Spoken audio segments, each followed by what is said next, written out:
whenever you want to pinpoint kuti ndaita mistake kuti ndatadza kudaika, consider kuti ndawacha ndikakupa chikafu kaenda kubasa ukadya, vana vauya hapana ambonza acha kana utase ndodzoka kumba wani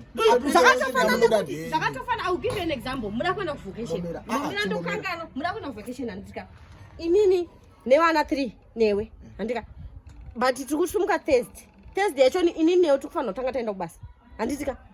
vana varufana utanga vaenda preschool andika iwewe chauchazongoita kungouya wo driver anditika ini ndofana unotora vana vese ku preschool ndofana kupeka kubva ku bag rako Ndoza wanojaza murume wako boss kana muri kunzi you are married batsira nayi ndikutaura kuti unotora vana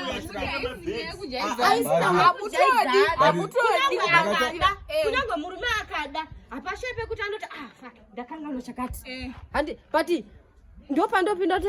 ndachiona wanga wachisiya ichi chira